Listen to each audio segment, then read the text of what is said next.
খারাপ তো তখনই লাগে যখন আমাদের নিজের প্রিয় মানুষগুলো আমাদেরকে গুরুত্ব দেয় না।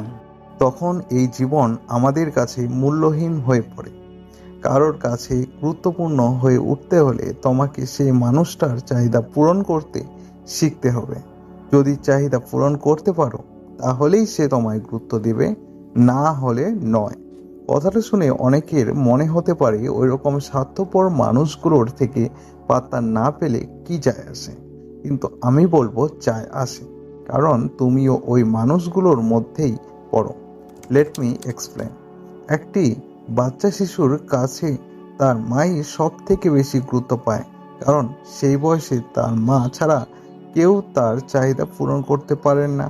তারপর সেই বাচ্চা শিশুটি যখন একটু বড় হয় তখন তার সব থেকে প্রিয় হয়ে ওঠে তার বাবা, কারণ তার বাবা কাজের থেকে বাড়ি ফেরার পথে তার জন্য তার শখের খাবার, খেলনা, নানা জিনিস নিয়ে আসে।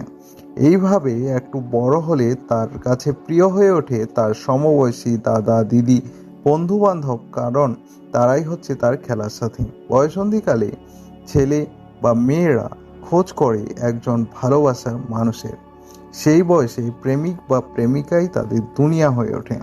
এইভাবে সময়ের সাথে সাথে আমাদের প্রিয় মানুষগুলো পাল্টে যায়। আসলে যে সময় যে মানুষগুলো আমাদের চাহিদা পূরণ করতে পারে সেই আমাদের কাছে প্রিয় হয়ে ওঠে। এটা কোনো স্বার্থপরতা না, এটাই প্রকৃতির নিয়ম। তাই কারোর কাছে প্রিয় হয়ে উঠতে হলে তার বা তাদের চাহিদা পূরণ করতে শিখতে হবে।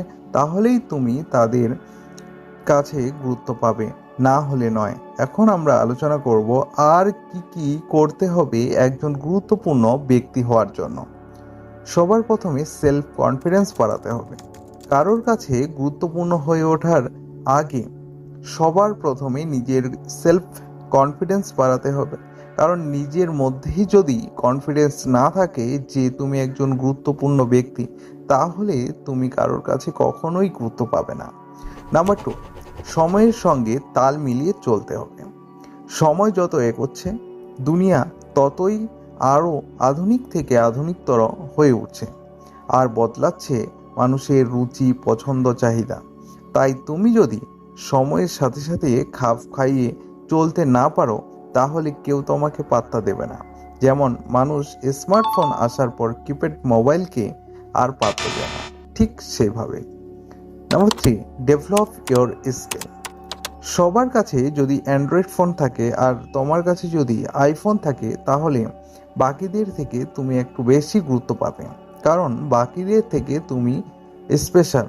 ঠিক একইভাবে তুমি যদি নিজেকে অন্যদের থেকে অ্যাডভান্স করে তোলো, তোমার যদি এমন কোনো অ্যাডভান্স ট্যালেন্টস থাকে যেটা অন্যদের নেই, তাহলে বাকিদের কাছে তুমি একজন গুরুত্বপূর্ণ ব্যক্তি হয়ে উঠবে, আর তার সাথে সাথে তোমার ইনকামও বাড়বে। নাম্বার 4, অযথা কথা বলা বন্ধ করতে হবে।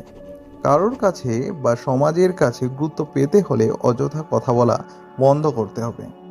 মানুষ যদি অযৌক্তিক কথা বলে তাহলে অন্যেরা বিরক্ত ফিল করবে এবং সে তোমাকে এড়িয়ে চলার চেষ্টা করবে।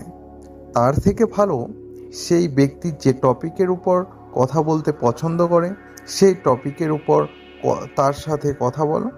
এই কাজগুলো করতে পারলে সমাজে যে কোনো ব্যক্তি তোমায় গুরুত্ব দেবে। এখন তোমাদের মধ্যে অনেকেই মনে মনে বলছো, দাদা তুমি তো মেন জিনিসটার কথা বললেই না, যেটা না থাকলে কেউ পাত্তা দেবে না। সেটা আমি আর বলবো না, তোমরা নিজেরাই কমেন্ট করে জানাও। যদি ভিডিওটি ভালো লেগে থাকে একটি লাইক করো আর চ্যানেলটিকে সাবস্ক্রাইব করে আমার পাশে থাকতে পারো। দেখা হচ্ছে নেক্সট ভিডিও, ততক্ষণের জন্য টাটা।